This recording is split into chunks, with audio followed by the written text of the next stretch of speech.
welcome back to Jubilee Road. Now, just before we get into the video, yes, my voice does sound even more stupid than it normally do. Some inconsiderate person decided to go and give me a cold. Luckily, it's not the other thing. I'm not going to say what that is, we all know by now. So, let's get into today's video. As you can see in front of the cam, we have two Hornby Class 31s. But there is quite a difference between the two of them, not just the livery. So as you saw by the title, what really is the difference between a Hornby Railroad locomotive and then a standard Hornby Railways locomotive? Now, can you tell which one's which in front of you? I'm sure you probably can. So Hornby does two different types of locomotives. They do the standard Hornby Railways range, which is their high detail, high performance locomotive, which command higher prices. And then we do have another range, which is called Hornby Railroad range. Now these locomotives tend to have less detail, they do tend to have less performance and features, but they are a fair bit cheaper than the Hornby's Railway range. But in today, we're going to take a look what really is the difference between the two of them. So in front of you, we have one of each example, and I've chosen to have a look at the 31 because Hornby do the both in each range. So the one in the green livery then, which is D5551, is actually the cheaper version, which is the Hornby Railroad one. Now I have had detail added to this, as you can see.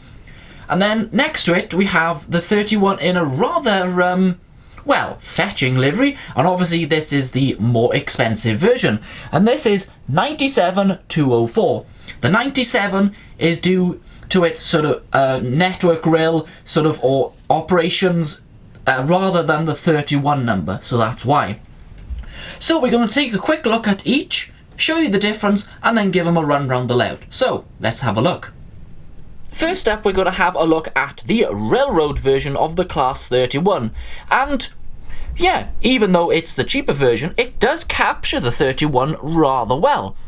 Now I've added a few detail extras, shall we say, like the head code discs and the name, which the name is completely made up. There's never 31 called Llydig Fawr.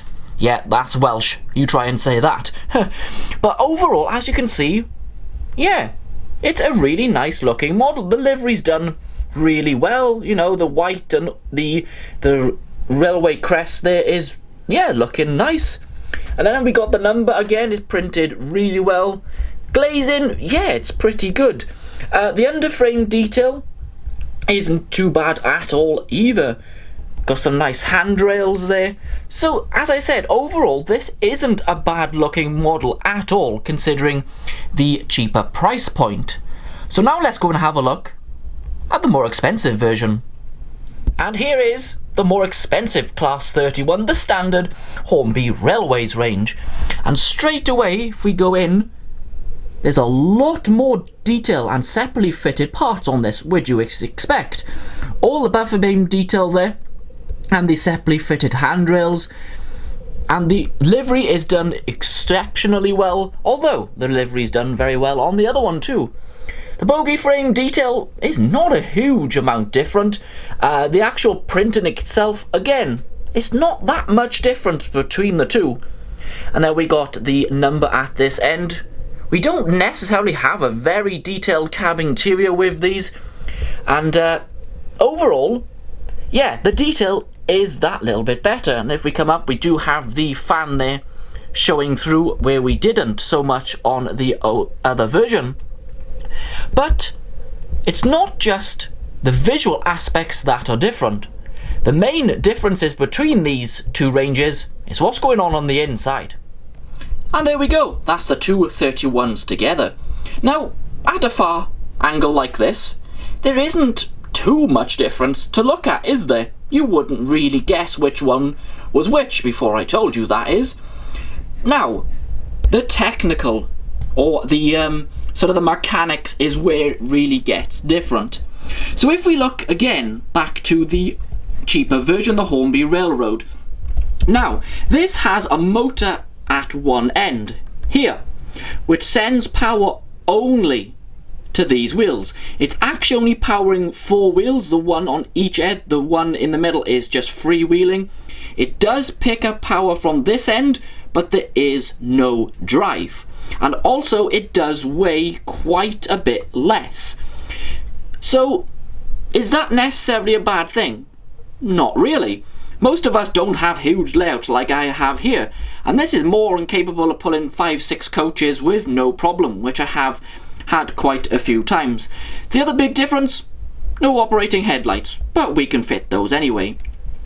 If we go over to the main range Class 31, this has a central mounted motor here, sending power to each end, which will increase the traction quite a lot. And it also, if I just weighs an awful lot more than that.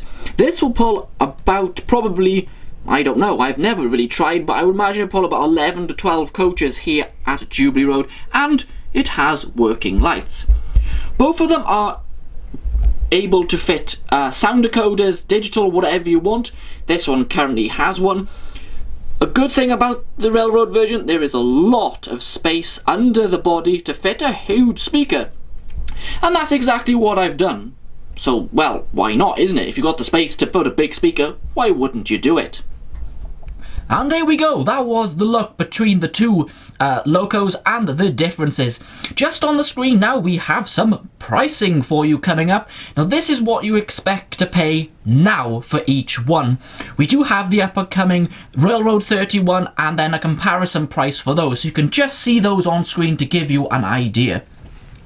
So please let me know what you think. Do you think railroad locomotives are still a good option for you? I think they are. To me, they are anyway. Or do you prefer going for the more expensive ones only? And as you can see, I've got a mixture of both, and I have other railroad locos here at Jubilee Road.